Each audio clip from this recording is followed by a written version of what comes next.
Even the US Supreme Court has said that there will be cases where life is appropriate for juveniles.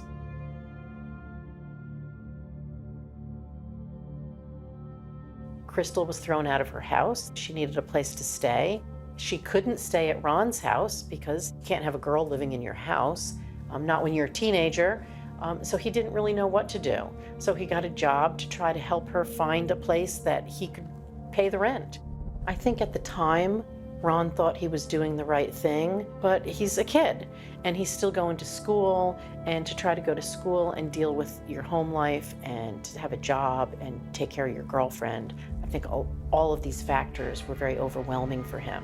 The testimony was that Cordell Richards was sexually propositioned Crystal. She alleged that he had forcibly tried to approach her at some point. When she refused, pushed her against a wall and supposedly bruised her back. Crystal told Ron what had happened, and he was angered by it. I think his relationship with Crystal was basically one of protect her. Ronald Bell put Cordell Richards into a chokehold. Cordell Richards lost consciousness.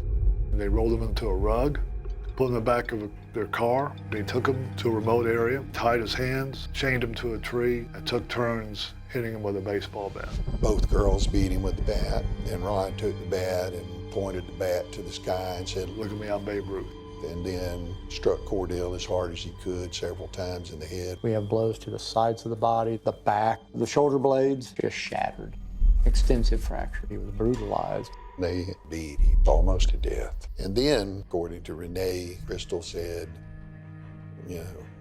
let's burn him. He begged them not to kill him.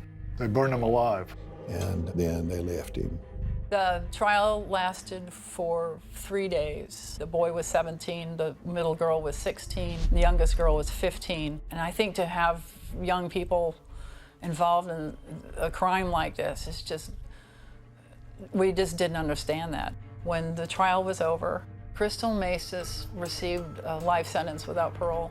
We decided to offer Renee Links a plea to a lesser crime. Ronald Bell was 17 years old and 10 months at the time he deliberately chose to torture and murder Cordell Richards. Originally, a jury unanimously recommended that Ronald Bell be executed because of how horrific this murder was.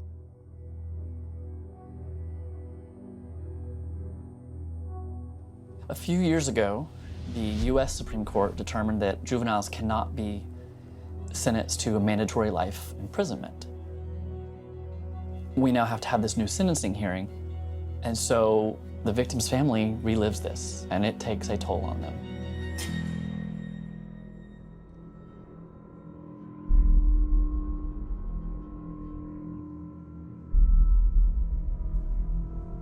The judge could, if he chose, sentence Ronald Bell to 18 years in prison, meaning Ronald Bell would be released. The argument from the defense is that his brain was not developed to the point where he was really thinking the way an adult would. He knew the difference between right and wrong. He made horrible, horrible decisions, but make no mistake, they were decisions. Just to say that I was a monster, that doesn't fit, it doesn't make any sense. He was kind of influenced by Crystal Maestas. Men always do stuff they wouldn't ordinarily do because of when Crystal was in an Air Force family. Dad's away a lot, mom's handling the kids. When they were together, they appeared, well, I would consider businesslike. I didn't see any affection. When you look at Ron's history in prison, this behavior from age 17 isn't carrying through. I mean, not even a fight. What I want to show at the hearing is that Ron is redeemable, that his father was a pastor, and so Ron was exposed to that morality side of life.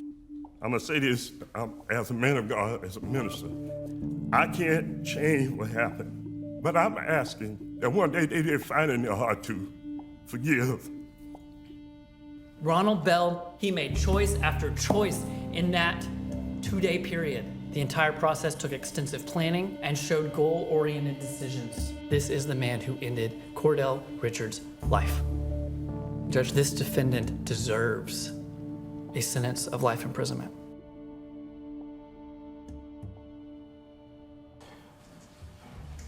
Having reviewed and carefully considered all the relevant factors, court finds on count 1 first-degree murder with a deadly weapon, a sentence of life is appropriate.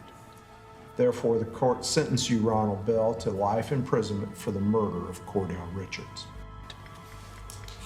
Thank you.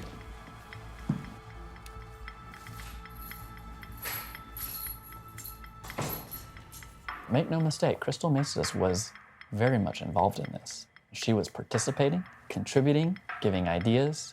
She suggested lighting him on fire. She's not the innocent bystander.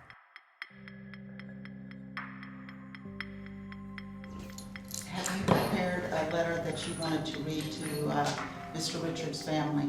Yes, ma'am. Okay, would you like to do that now? Yes, ma'am. Okay, take a breath.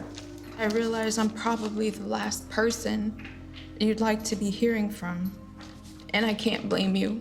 I want you to know how sorry and ashamed I am in causing you such pain, wanting you to have some sort of peace, and I know you haven't. I'm so sorry for everything you went through. You may step down.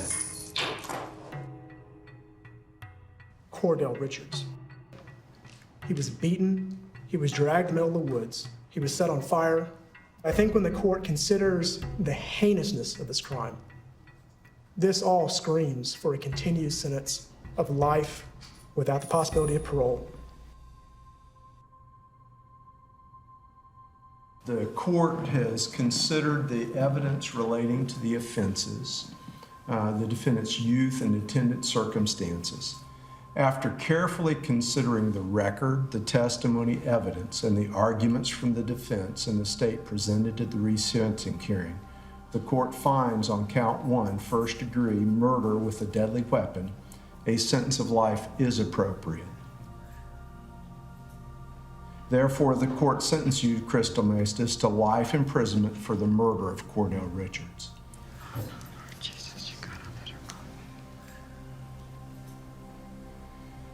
Thank you. All right, thank you.